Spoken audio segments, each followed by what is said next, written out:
दोस्तों, मैं संगीता पांडे संस्कृत व्यक्ति चैनल में आपका स्वागत करते हैं। दोस्तों, कल के वीडियो में हमने देखा था संस्कृत साहित्य के पद्यात्मक ग्रंथ रघुवंशम, जो महाकाव्य की रचना और कालिदास की रचना है, और शिशुपाल वधम माघ की रचना। ये पद्यात्मक ग्रंथ है।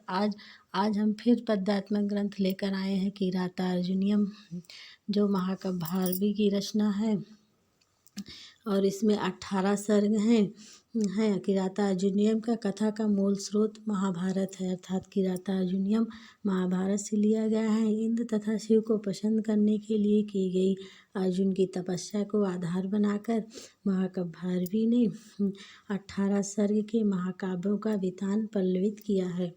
प्रथम सर्ग का आरंभ दूधकीड़ा में हारे हुए पांडवों के दैत्यवन से होता है।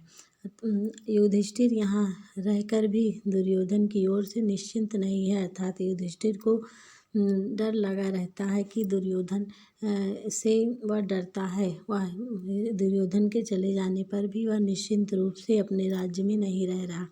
वे एक बनीचर को दुर्योधन के प्रजापालन संबंधी नीति को जानने के लिए चर बनाकर भेजता है, अर्थात वह अपने एक दूत को दुर्योधन की चालाकियों या दुर्योधन की राजनीति का पता लगाने के लिए उनके पास बनीचर बनाकर भेजता है।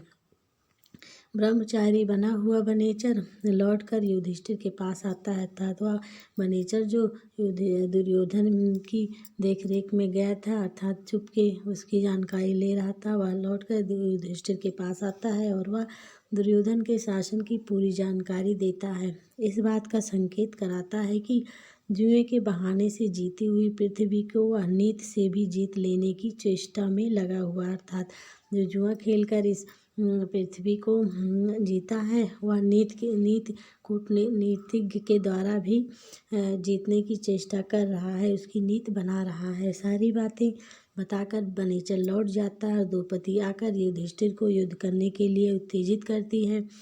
उसकी कायरता के लिए उसे कट शब्दों का प्रयोग करती है द्रौपदी। द्वितीय सर्ग में भीम भी द्रौपदी सहित मिलकर युधिष्ठिर को युद्ध करने के लिए कहता है, अर्थात भीम भी उसे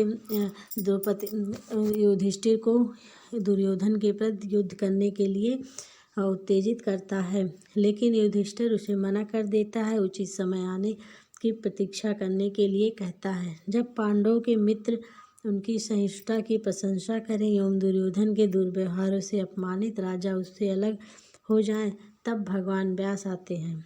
तृतीय और चतुर्थ अंग में युधिष्ठिर व्यास संवाद।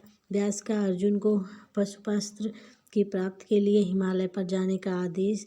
अर्जुन का प्रस्थान। हिमालय पर तपस्यार्थ जाते समय पर्वत, शरद ऋतु और गोपालों आदि का वर्णन है।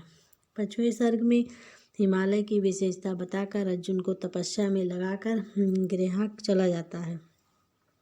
षष्ठम एवं सप्तम सर्ग में हिमालय पर अर्जुन की तपस्या को भंग करने के लिए इंद्र अप्सराओं को भेजता है। मतलब इंद्र सोचता है कि अर्जुन की तपस्या भंग हो जाए, इसलिए वह उन्हें अप्सराओं को भेजता है, लेकिन वे अर्जुन के व्रत को भंग नहीं कर पाती हैं और वो लौट जाती हैं। अष्टम सर्ग में गंधर्व और देवांगनाओं का वन विहार एवं उनकी काम क्रीड़ा का सरल एवं विस्तृत वर्णन के साथ उनके गंगा स्नान एवं क्रीड़ाओं का मनोरम वर्णन है।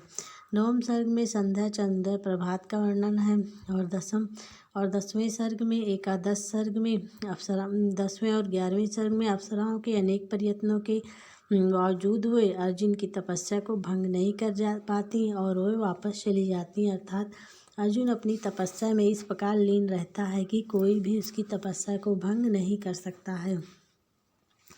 अतः अंततः अर्जुन की कठोर तपस्या को देखकर इंद्र प्रसन्न हो जाता है और उसको शिव की तपस्या करने का उपदेश देता है।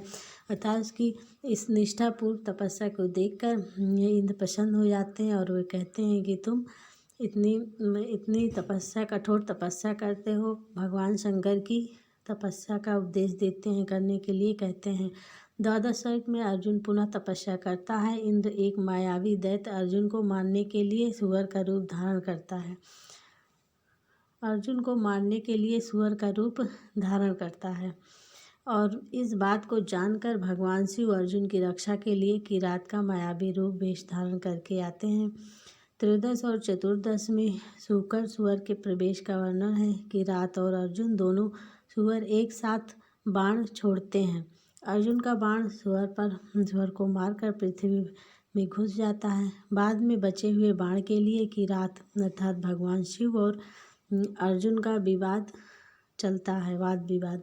पंचम और पंचदश षोडश सप्तदश अर्थात 15, 16 और 17वें सर्ग में किरात और अर्जुन के मध्य हुआ वाद विवाद युद्ध का रूप धारण कर लेता है, अर्थात अर्जुन और भगवान शिव में युद्ध होने लगता है उसी बाण के लिए।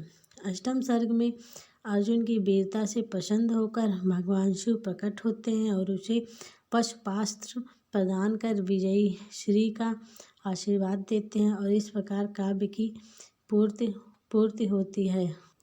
इन्हीं शब्दों के साथ इस पद्यात्मक ग्रंथ की पूर्ति हो जाती है, अर्थात इससे किरातार्जुनीयम का मूल ग्रंथ का अध्ययन हमने किया इस वीडियो में।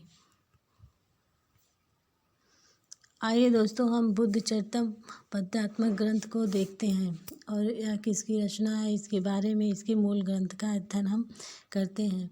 इसके ग्रंथकार यह ग्रंथ बुद्ध चरितम और ग्रंथकार अश्वघोष हैं। काव्य विधा महाकाव्य है। आधार ग्रंथ इतिहास प्रसिद्ध है, यह इतिहास से लिया गया है। श्लोक इसमें 28 सर्ग हैं, मूलतः 14 और रस इसका शांत है।